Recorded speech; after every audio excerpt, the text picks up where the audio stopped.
All right. Hi, everybody. My name is Wendy, and I work at ARMLS. I'm a content specialist. And like I told Kelly earlier, if you guys were here, I previously worked at ARMLS from 2004 to 2010, and I'm back for my second time around in a training capacity. So definitely ready to help you guys today. So we have about an hour. I will do my best to address things that I feel are common tips and tricks or questions that subscribers might have about how to use Flexmls.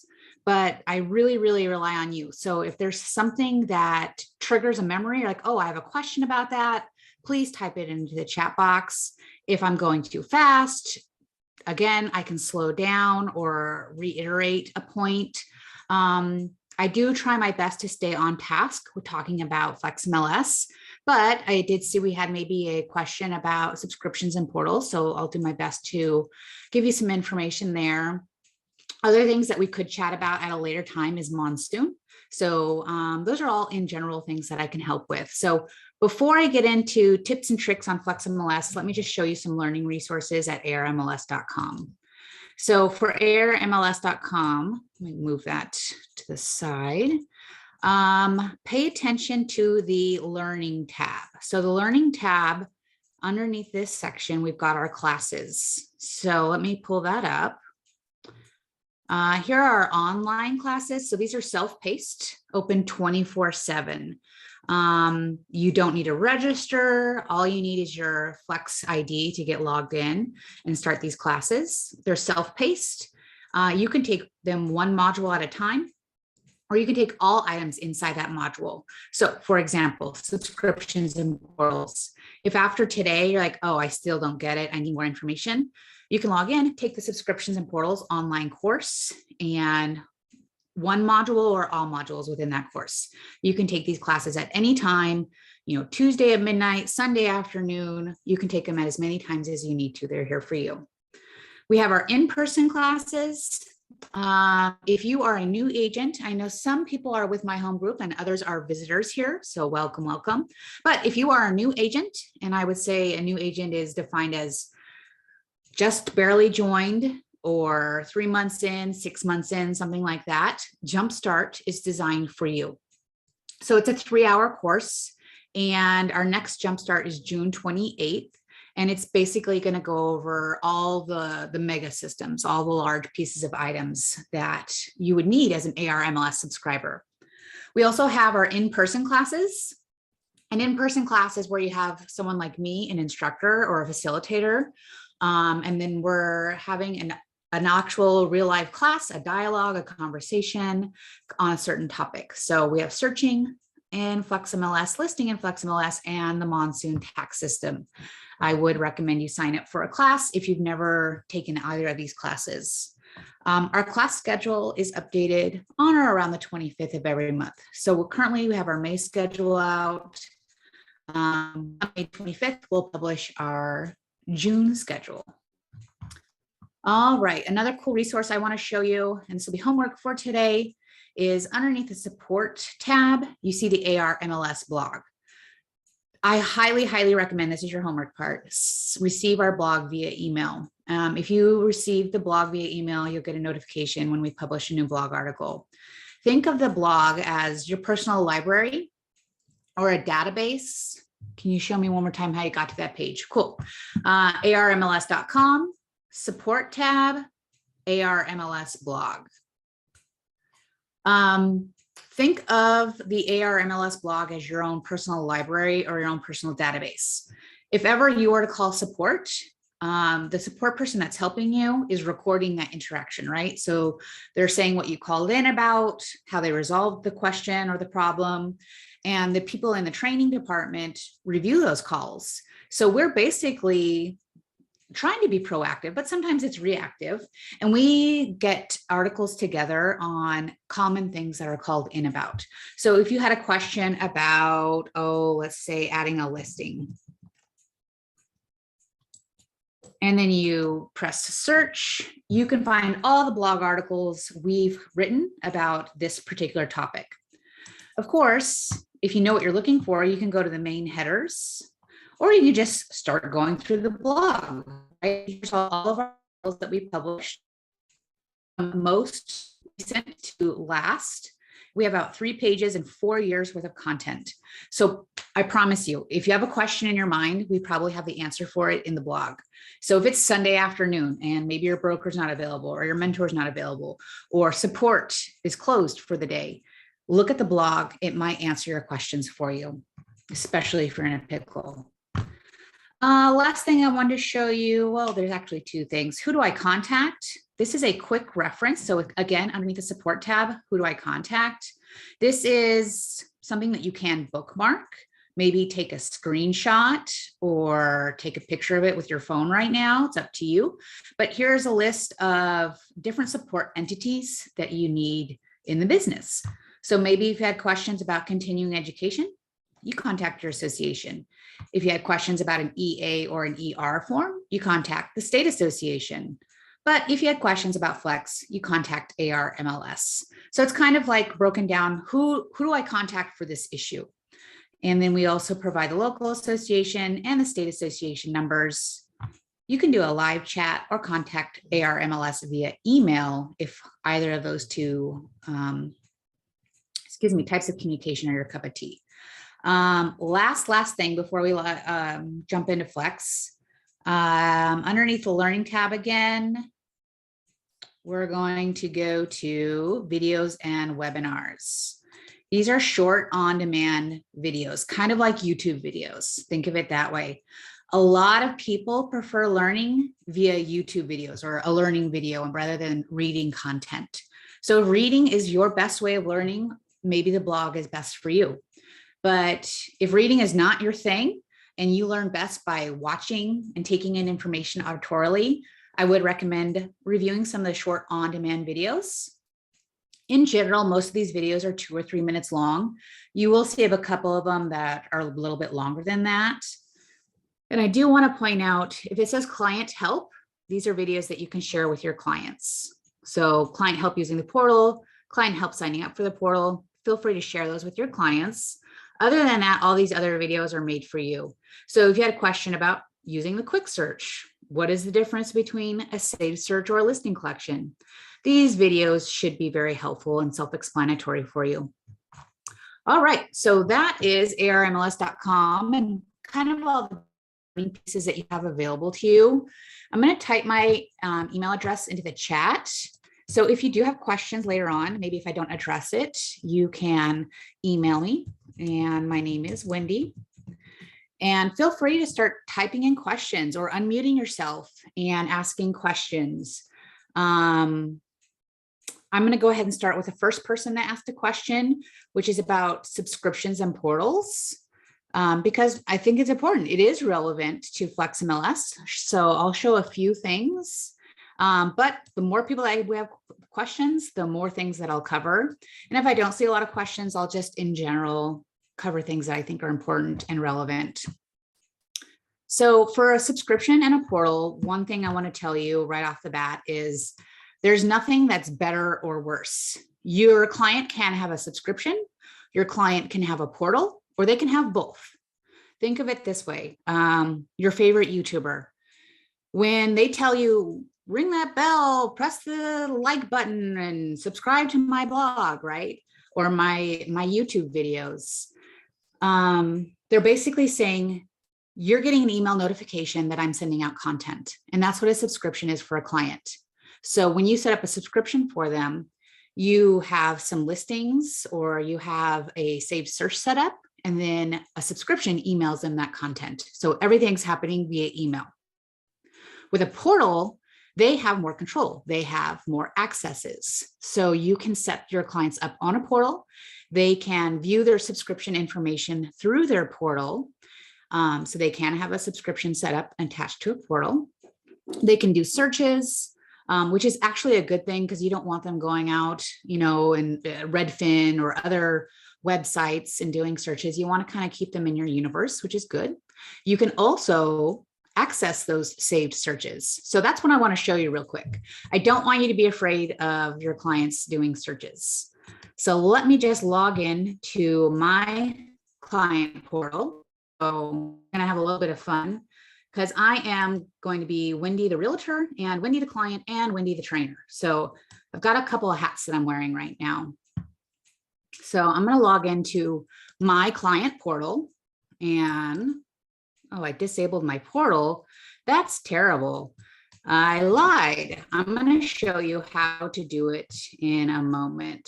Let me go to contact management and I will show you how to view the saved searches when your clients are doing searches. Usually I try and do a live demo, but I don't know how I did that. I've been doing some other trainings and I must have disabled my portal. So when you are in contact management and you're at a client's, training or client's portal, excuse me. So this is their contact details. What you'll want to do is go to the searches and subscriptions tab. This is where you see their searches that you have set up for them. And then here's information on the right-hand side about whether or not those subscriptions are active. So there's the searches, excuse me, and here are the subscriptions. So this 101 search has been deactivated. This one is active and I can remove it if I need to. So if they're done looking this particular search area, I can remove that search. And then I have another search set up and I have a subscription set up for this one as well. So at a glance, you can see their searches and subscriptions. Over here on the portal side, this is turning the portal on and off, but it's a two-part process. So you need to understand that. Once I turn it on, I also have to click on invite to portal. Mine says reset account because I turned mine off. So I'm going to go ahead and reinstate it. But just know it's a two-part process. Turning it on isn't enough. You have to click on and invite to portal. If you don't click invite to portal, they're not going to know you have a portal set up for them. So the portal invitation email essentially gives them that trigger. Hey, your realtor wants you to get set up for a portal. And this will be the first part of them setting up their portal. They need their email address, and then they'll be asked to create a password, and they can share that information. So if they have a client or if they have a spouse or a business partner, it's totally okay that they share their portal information. Let me go ahead and go back to this other contact so I can show you where to access their saved searches. So on this contact, if you wanted to see what your clients were searching for on their portal, you click on the portal tab, and there's this little button right here, view saved searches. If I didn't tell you about it, you probably wouldn't know. It's so ambiguous and it's just really hidden. So when you click on view search parameters, you're going to see their most recent unsaved searches. So right now it's telling me Wendy's looked at these items. So if that's contradictory to maybe what you set up for their search, say, for example, I'm looking for homes in Chandler and Gilbert, but I see my clients looking in Buckeye. That might give me an opportunity to ask them questions. Hey, do you want me to set up a subscription for you? Do you want me to set up a search for you? Why are you looking in Buckeye? It can open the door for other things. Maybe it opens the door for, oh yeah, I'm looking for an investment property, or my mom's looking for a house, or I was just having fun, right? You never know where that conversation might lead. So knowing where they're searching on their portal might be helpful for you. All right, so I'm gonna get out of there. I know that was kind of fast, but I do want to talk about a few more topics within Flexmls. And we can circle back around to that, or we can have later appointments. How do I use the mapping options when searching listings? That's a great question. Using the map is one of my favorite things to do. So if we're looking at Flexmls, we've got two worlds. We've got this side of the world, the left side, which is basically the fields that you can add. And then we've got the map side, which is on the right. Underneath the map, you've got a couple of tools. So these are the tools I'm going to focus on. I've got a rectangle, a circle, and a polygon. I'll do 3 examples of 3 searches for you. And this is a real example. This really happened to me. When I was first buying a house, I told my realtor, I don't care really where I live, but one condition. It needs to be along the 101. I currently work in North Scottsdale, near Winsong, and I live in Chandler. I like Chandler, but I'm open to anything along the 101. So how did my realtor find these properties for me? I have no clue, but I do now. So I'll show you. What she did is she used the rectangle search. So it's really, really hard to specify on this side of the world, the template side or the field side, find me houses along the 101, right? Like it doesn't exist. You're not going to find it. So a quicker way to search for that type of information is I would use this rectangle search. So what I'm going to do is I'm going to start by using my rectangle. I'm going to click on it. And then wherever I want to start drawing, let me zoom in my map so that way you can see it better. Did that work? There we go. Okay. So I've got my square, my rectangle, and I've got the 101 right here. I'm just going to start clicking. I'm going to click where I want to start drawing. So click, and then now I'm pulling my rectangle out a little bit east and a little bit west. And now I'm going to drag it down. So I'm still holding on to my mouse. That's one important step you need to know about is I am holding on to the left click on my mouse. And once I'm done drawing, I'm going to let go. So I like the way that looks. If I wanted to go out more, I could, but I like the way this looks in general. So I've got a nice little map alongside the 101. I'm going to let go. And now it's going to generate all the properties within this rectangle shape, and it's found 154 for me. I have no other search criteria added. So I haven't distinguished price or bedrooms or whether or not it's a patio home or a single family home. So the more filters you add in, obviously the less it's going to find for you, but that's a good way to kind of get started, especially when you have clients saying, I need something specific like this. So I'm going to go ahead and erase that. I'll give you another example. This one's an imaginary example. Clients, they're not real people, but I think this is legitimate in this example. You might have clients that are in this situation. So let's go ahead and use the radius or the circle. I have a client that works at Chandler Regional Medical Center. Maybe they're a doctor and they tell me they have to be 5 miles away from the hospital or less in order to meet the terms of their contract. So this happens with a lot of clients that are in the medical community, doctors especially. You have clients that might be in a situation when they have to be in a certain city or a certain county boundary line. So those are things that I would want you to be mindful of. You might have a firefighter that says, I have to live in Tempe, I work in Tempe, that type of thing. So for this particular client, I'm going to find the Chandler Regional Medical Center, which is in this area here.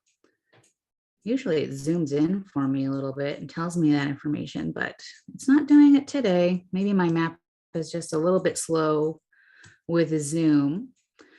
So I know in general, it's in this area here. So what I'm going to do is click on my circle and I'm going to start drawing and I'm going to say 5 miles out. So let's go ahead and click on any point. I'm holding down on my mouse and I'm drawing 5 miles out. It can be a little bit less or a little bit more, no big deal. It doesn't have to be perfect. And now I'm finding any properties that are available within this 5 mile radius of that point that I drew with my radius or my circle shape. So it's only finding houses within that radius. So I've got 292. If you want to complicate that mix a little bit, and maybe your client, their spouse works at, I don't know, Gilbert Community College, and they want to work near the community college. You can overlap or intersect your shapes. So I use 2 circles in this case, but I could use a polygon. I could use a rectangle. It's up to me. But in this case, I'm going to show you what it's like to use 2 radius shapes. So right here in Gilbert, maybe the spouse wants to be close to the Gilbert area. I'm going to start another overlapping shape. So I could find houses that make both of these clients happy by using the intersection of these 2 shapes. So I've got the circle for Chandler. I've got a circle for Gilbert.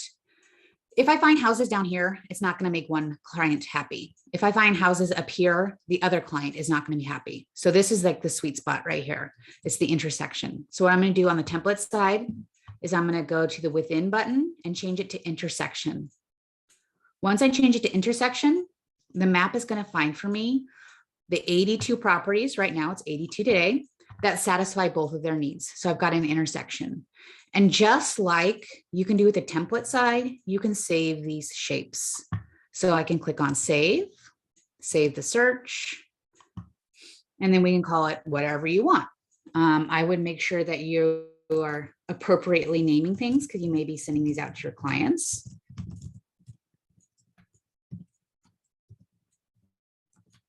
So I just called it something that helps me remember what I did, right? Chandler Gilbert Homes at an intersection. And then I save it. So if I need to come back to this search at a later time, I can. If I need to set up my clients for a subscription, I can. I can even have this, saved search send up for their portal. So whatever you want to do, those are all options for you. So that's how you do intersecting shapes. Now the polygon is a little bit different. Where was the intersection button at? Sure. Yeah, I'll show you. I'm going to do a polygon and another shape, and then I'll show you the intersection again. But it is going to be on the template side or the fields side, right where it says shapes. So right next to shapes where I see circles, I have the word intersection. So I just need to click. It should be within. Once I click intersection or click within, it'll change it to intersection. And then I can click, it'll change it again to not within, which is going to be interesting. I'm going to click on it, see what happens. So now it's going to show me everything not within those two circles, which is a bit much. So we don't really want that. I'm going to change it back to within. Give it a minute to load this information. So now it's only going to find me the properties within these two circles once I click on within.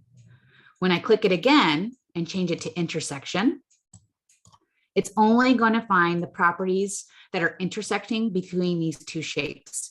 In this particular example, I've got two circles or two radii.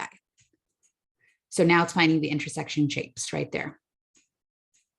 And that's right at shape. You just click on it from within to intersection. Okay, let's go ahead and move on to a new one. PS, a quick way that I refresh my screen is by pressing quick search. Usually this is for me in a training environment. So if you see me pressing quick search often, it's because that's my fastest way to refresh my screen.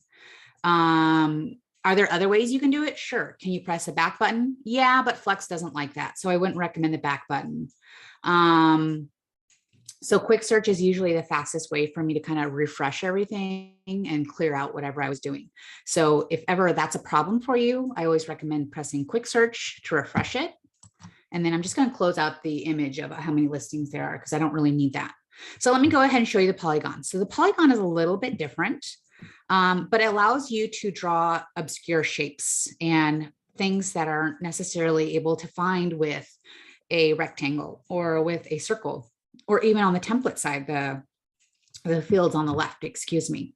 So let's go ahead and do two things. I'm going to kind of do a two-part process. This is a little bit advanced, so bear with me. So I've got my map up, and maybe I have a client that tells me, I want to live in Power Ranch. Well, I don't know where Power Ranch is. I live in Scottsdale. I don't even know what that looks like. You can find it using the polygon and an overlay together. I want you to spend some time exploring the overlays. If I click on overlays, which is on the template side or the map side, click the downward arrow for overlays, you're going to see underneath the MLS button, all the different overlays that the MLS has provided for you. So the one that I'm going to use right now is the neighborhood. So once I click on neighborhoods, it's going to start outlining all the different quote unquote neighborhoods. Power Ranch is one of those neighborhoods. So as I zoom in a little bit more, it's going to start outlining and detailing what those neighborhoods look like and what the boundary lines are for those neighborhoods. So here, Layton Lakes, that's an L. That's a very weird shape. I can't use the circle. I can't necessarily use the rectangle. It's not going to give me the best results. So the polygon tool is really best in these types of cases. So I'm going to click on the polygon, and using the polygon shape is a little bit different than the other two. Every time you need to move your polygon, you're going to click. So I'm going to start it. I'm going to start where I want to start, which is right at the point here. And now I'm going to drag my mouse to wherever I want it. I'm not holding down anything on my mouse. I'm going to click my mouse when I need to move the shape. So right here, it's going to move. I'm going to click it. It's going to move again. I'm going to click it. Actually, it goes here. Click there, there. I'm just clicking everywhere I want to rotate. I'm going to click. And your maps can be as clean or as messy as you need them to be, right? Maybe if you're in a hurry, it's going to be kind of messy. But if you have time to sit and draw maps, then make it as clean as possible. So that way you're getting all the properties. So I'm done drawing my shape. I've got Power Ranch outline. How do I make it stop, right? Because I can't make it stop. I'm going to double click. In order to stop a polygon shape, once you're done drawing, you need to double click. And then it's going to find all of the properties that are available within Power Ranch. So right now it's finding 13. So today, 13. Tomorrow, it could be 5. Who knows? But these are all the active and coming soons. No other filter criteria added. So it's all fine and dandy if you use the map and use overlays, but having to constantly draw overlays is not fun. So there is a way that you can save your overlays. You don't constantly have to do this process. There are a lot of neighborhoods that are crazy shapes.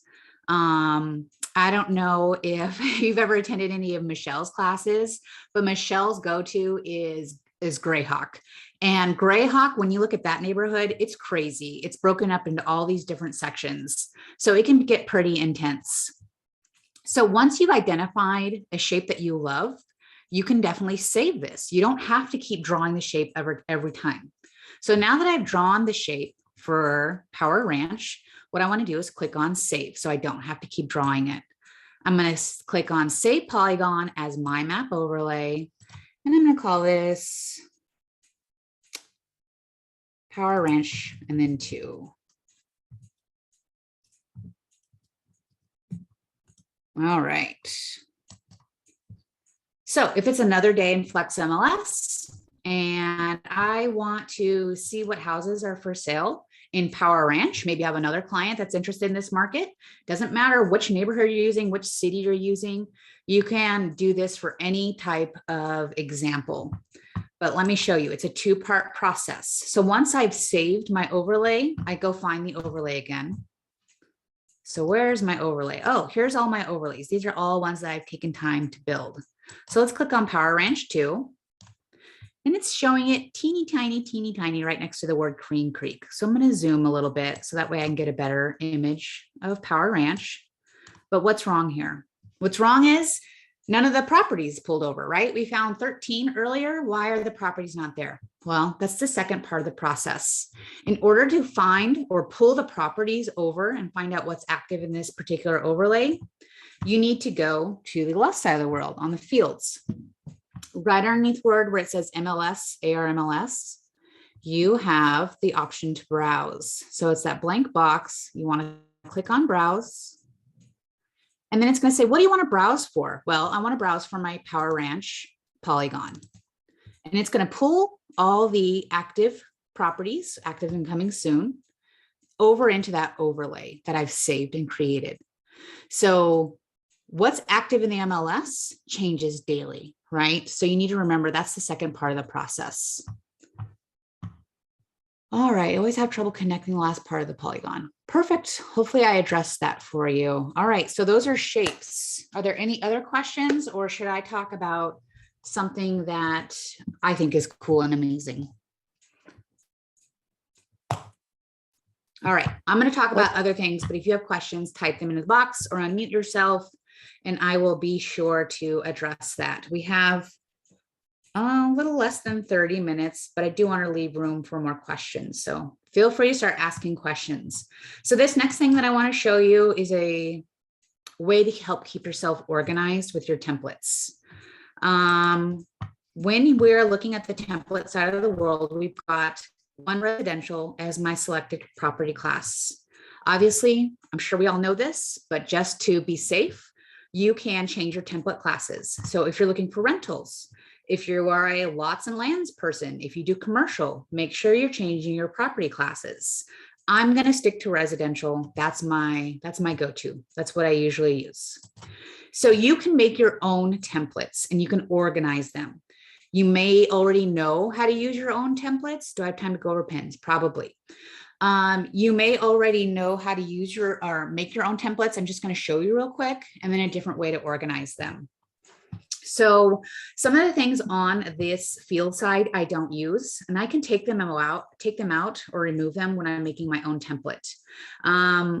Maybe I don't necessarily use legal description. I can get rid of that. Maybe I don't use slab parking spaces. I can get rid of that. But I do like to use HOA. So I'm going to add HOA in. So I clicked on HOA for add a field. I'm going to find HOA yes or no. I also do love public remarks. So I want to make sure I add that in. It's something I regularly use. And it's not on the template. So if you don't add in public remarks, you're never going to find weird, obscure things that are only listed inside public remarks. So let's go ahead and add public remarks. All right, so I've got my template looking the way that I love it. I took out a few things that I don't love, and I added a few things that I do love. Now I want to save this. So what I want to do is click on save. I'm going to do save quick search template. Now this is kind of the added benefit, right? This part that I'm going to show you next. When you're normally saving your own templates, maybe you're going to call it, Kelly's favorite template or Wendy's horse property template. You can title it and name it whatever you want. But the trick is if you add a number in front of it, like the number 1, and I'll do this my home group. There we go. And press save. This template is now going to be at the top of my list.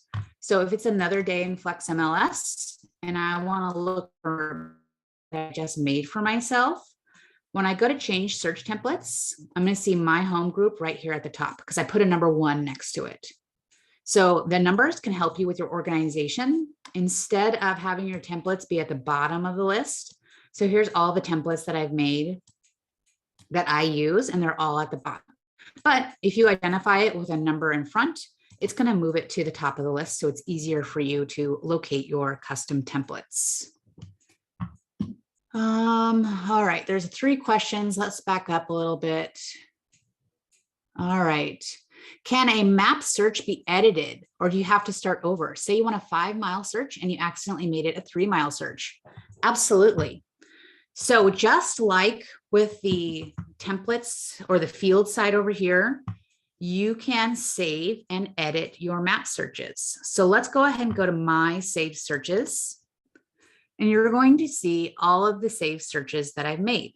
Some of them, and I'm being a little too fast, I'm just going a little bit click crazy. Some of them are templates and some of them are maps. So let me show you the 101 rectangle that I made in the past. So if I made a 101 rectangle, but I didn't make it far enough west, or if I didn't make it down far enough, yes, I can edit my shapes. So this is, let me go to edit search. So here's my rectangle, right? This is what I previously made. It wasn't today. It was actually a long time ago that I made this and I saved it as a search. So if I need to edit this information, I can. If I'm going to edit the shape, do I want to just start over? Yes. But if I need to edit some of the information within this safe search, I can do that. So maybe my client's like, I only want to look for actives, right? I don't want all the other things. Then I can change that. Maybe they're set on a list price. Maybe they can't go higher than 300. Well, I can edit that as well. Now I've only got 11 properties when I edit that piece of information. So I can save it again. And now this information that I've changed within the template side or the field side has been edited. But if I need to actually change the shape, let's say I need to make it further out west, I'm going to highlight the shape. So where it says rectangle on the left side of the templates, I'm going to just press the X next to the word rectangle, and now my shape is gone.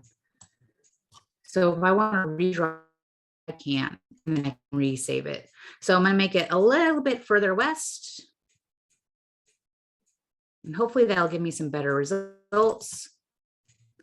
Previously I had 11. Now let's see if it made a difference with my expanded rectangle.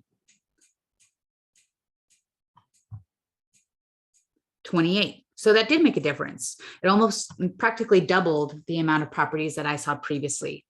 And then if I need to save this information, I'm going to click on save search. And then remember, I've already saved this search. So I don't want to make a new one. I want to take the existing one that I had previously, the 101 rectangle, which is an existing search, and then save that.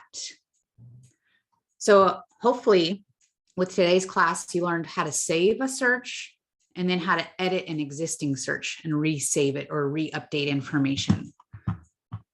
Let's see, pins. All right, so the push pins. Let's look at that real quick. I'm going to refresh my page by pressing quick search. We have about 20 minutes left. I should be able to address a few more topics. So with the push pins, which is down here at the bottom on the right, it's essentially a quick way to locate a singular address. So here's an example. My mom lives in Chandler. I want to live close to my mom, right? I want to live 2 miles away from her. She's aging. I need to be able to take care of her. She watches my kids, what have you. There's lots of reasons why you'd want to locate an address. Here's the flip side. My husband lives in Gilbert. I want to be as far away from him as possible. So wherever he's at, make sure that I'm not close to him. So let's go ahead and locate an address. I'm going to click on the push pin and I'm going to type in a specific address. You do need to have an address in order for this to work.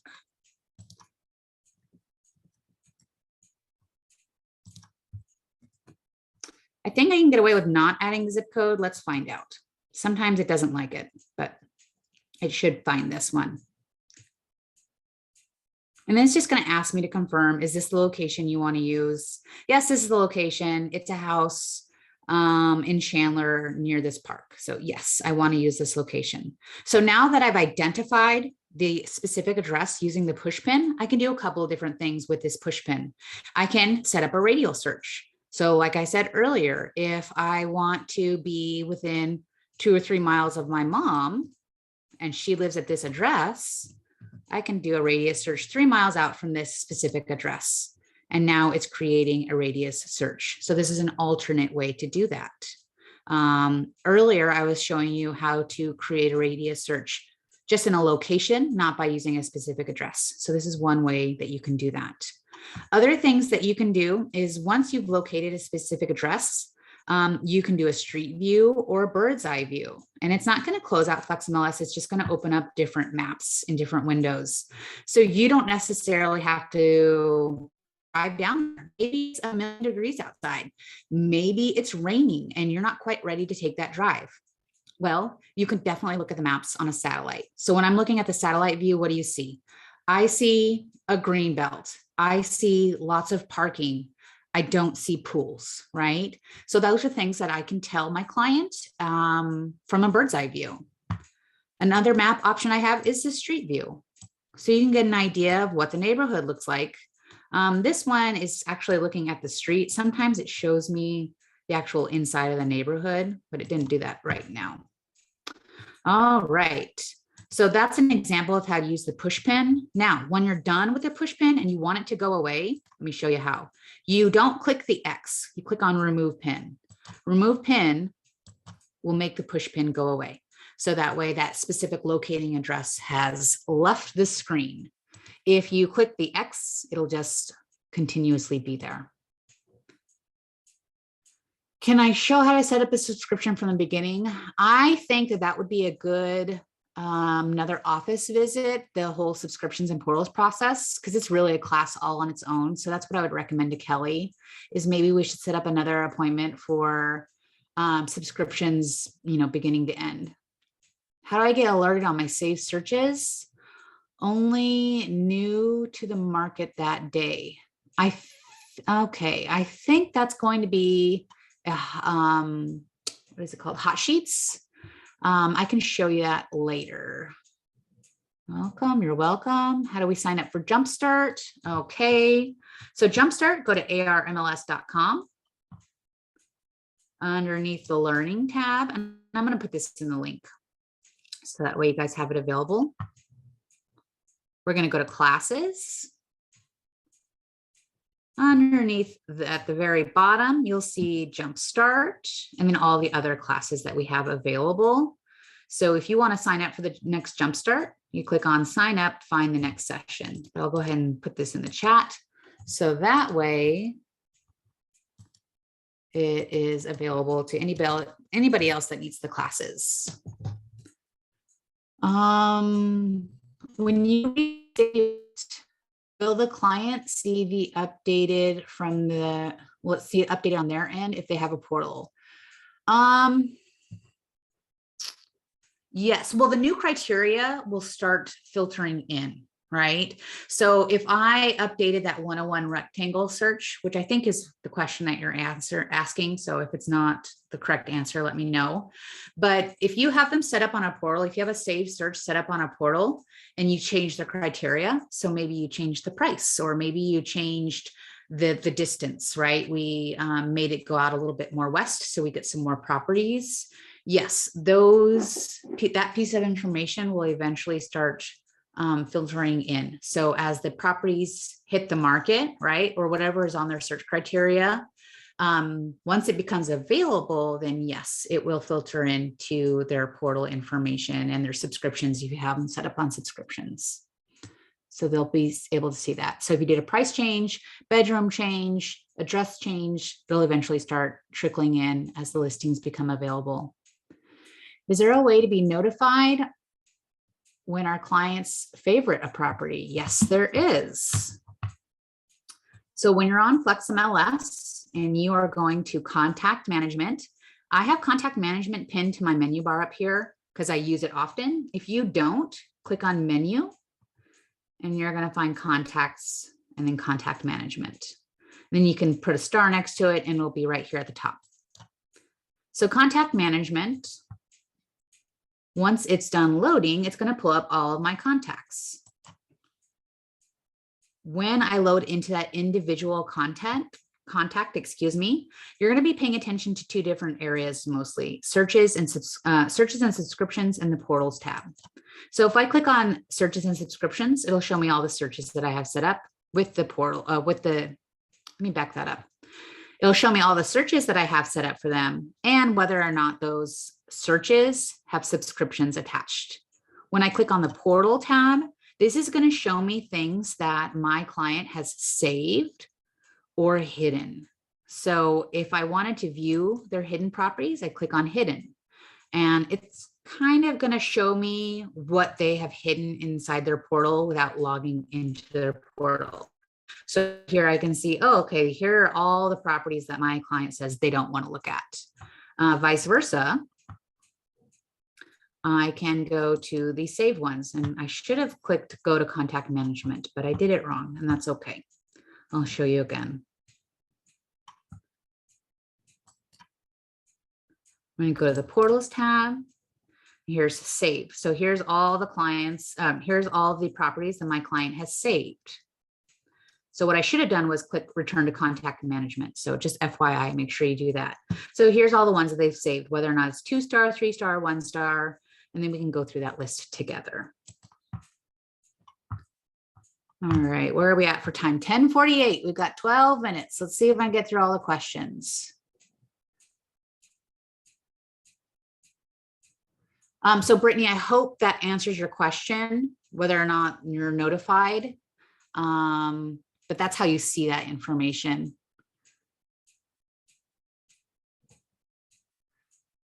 Where can I find classes on how to do comps? Good question. I don't know if I'm going to 100% be able to answer that for you. I'm going to give you kind of a generalized answer. We have a few classes on how to do CMAs.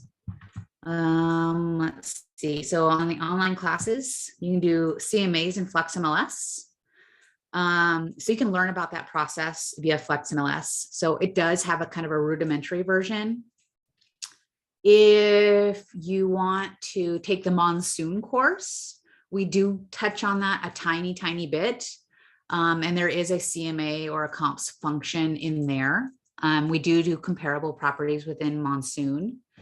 If you're looking for individual software, I usually recommend talk to your broker. Brokers usually have software that they use or they recommend. Sometimes that's not the case depending on your brokerage. So what you want to do is underneath the MLS tab, you can go to products. We do have some CMA software. It's an add-on product. It's the Cloud Agent Suite. You might want to get some recommendations from, like I said, your broker, other realtors, find out what kind of CMA software they use. If you don't get any recommendations, those are some options that are available to you. Hopefully that helps. Debbie asked about the recording. I'll defer back to Kelly for that. Yes, but will ever notify me that. Okay, sorry, I'm answering Brittany's question. Will it ever notify me that they do instead of going to them?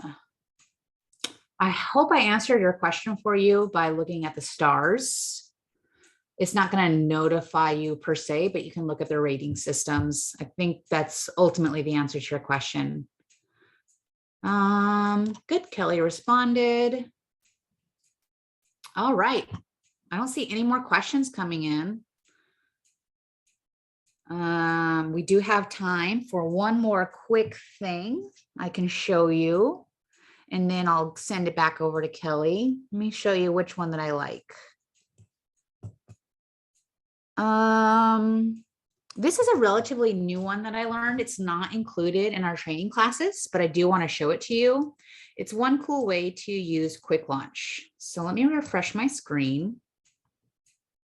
Right up here is the quick launch. So usually quick launch is the fastest way for you to identify a singular address or an MLS ID number or a contact.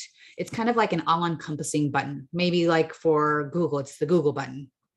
So one way that you can use quick launch is you can type in an address or type in a zip code and do a radius search from there. I know we've been talking about radial searches a lot, but what I'm going to do is I'm going to type in 1 mile from and then a zip code 85286. So it's a very, very quick way to identify some information within Flexmls. So when I typed in 1 mile from a specific zip code, it gave me a list of properties that are available. I can go over to that edit search. And once the map pops up, you're going to see that it made a quick 1 mile radius around the zip code 85286. You can also do, instead of saying 1 mile, you can say 2 miles. Another keyword that you can use is near. So I'm going to do near 85225. Let's see what happens. When you type in near 85225, I believe it's also going to do another radius search. And I believe it's also going to be 1 mile out. But it didn't find me anything. So I didn't type in the right information. I thought that was right. Maybe I can say near Chandler. Like I said, this is a new function that I learned about. So that's something that's fun for me. So here's a 2 mile one that I've set up previously. I'll show you what that one looks like. And that gave me, when you type in near, I believe it does a 2 mile search out. So I did near Chandler. That's what it was. So when you do a radius search for 1 mile or 2 miles away, you do a zip code. When you're using the word near, you want to do a city name. And now that's drawing a radius search for properties near Chandler. And that's a really quick way to find information. But let's say your client says, oh, I was driving by and I found this house for sale on Maverick Court, but you can't find it. So this particular quick search is not the best way to locate pieces of an address. It's really best if you have a complete MLS ID number or if you have a complete property address, right? So it's completed information. If you needed to find some pieces of information, it's recommended that you do an address search. So like I said, this is something new that I found when I was doing a Flex training, and I'll share it with you today. So like I said, this is not in any of our other classes. So hopefully you like this and have used it, or this is new and you can use it. Go to menu. And when you're on the menu tab, you're going to do searches, go to address search. So once address search pulls up for me, I'm going to type in a few pieces of information. Maybe my client did supply a house number, but really all they had was the street name. Oh, it was on Maverick Court. Obviously, the more information that you can get, the better. I'm going to identify a city. And they might say, oh, it's for sale. I really want to look at this house. Okay, that'll be great. I can show it to you. Let's go ahead and look it up. So you know how fast this market is, right? What's for sale today might be going to pending tomorrow. So I would really specify the type of statuses. So when you go to show more, it's going to ask you to do the property types and then select statuses. Just to CYA, I would do all statuses because like I said, if it's a fast moving market, what they saw is for sale today might be temporarily off the market tomorrow. So I'm going to go ahead and press search. And then I'm just going to go ahead and remove some of the property classes that I don't feel match that client's criteria and press done or press search. And then it's going to find everything that's on Maverick Court in Chandler, or I can do the zip code if I have the zip code, but I'm definitely going to be paying attention to the statuses and the property classes. And then hopefully it's going to find that property that my client said they found.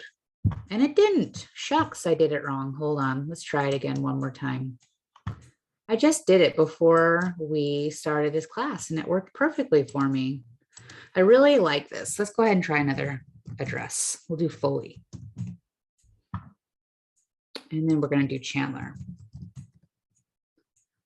And, oh, I don't want state. I want to do show more. Maybe I didn't select the city code. They changed that recently. My apologies. Let's go ahead and do multiple statuses. Just so I get a lot of results. There we go. I don't think I selected the city. Oh, shucks. It still didn't work for me. Well, that's a bust. Looks like I'm going to have to practice that one a little bit more. I'm not going to try and redo this search. I know it works. I just did it. So maybe I can touch base with you at our next training or our next office visit. But we have about 4 minutes left. So I think that I will end it on that note, which was a low note. Sorry about that. Questions? Kelly, did you have any information for me, or is there anything else that people wanted to discuss? I'm good. I didn't know. Brittany, do you want to ask a question out loud? Yeah. So can you hear me? Yes. Yep. So what I was asking was, instead of having to go into contact management and physically go to our client, is there any way for a notification to come to an email or something like that when our clients favorite a property or something like that, to where I can get on the ball right away instead of having to go to MLS and, go through everything first? That's kind of more or less where I know how to look up favorited, with the stars and stuff. I just need to know, is there a way for it to physically notify me that they're doing that? Because unless they tell me that they favorited anything, I don't know that. Mm-hmm. I don't think that that's an option, but we can do a couple of things. I can do some research. It could be like a hidden function that I'm not aware of. And if it's not something that Flexmls does, we can contact the designers of the database, FBS, and we can see if they can add that in as a function, right? So they are constantly. It would be great, to be honest, because I don't know unless they say something to me. And if you're working with multiple people at one time, like myself, I don't think in my mind, I don't think to sit there. I always tell my clients, hey, because I'm not on my email 24/7, the quickest way to get me and get in contact when it comes to a property that you like, send me the address over text message really quick, because I don't go into MLS every 5 minutes trying to see what, if people are favoriting stuff. And if you're working with 10, 15 people at one time, there's no possible way for me to do that. Gotcha. I think that's, a good point, and I think that's valid. So I can see whether or not FBS has already designed something like that, B, if it's in the works, or C, if they can make that happen, if we don't already have it. And I'll probably put that on my list of things to do, Brittany, and then just contact you directly. Okay. Thank you. Thank you. Welcome.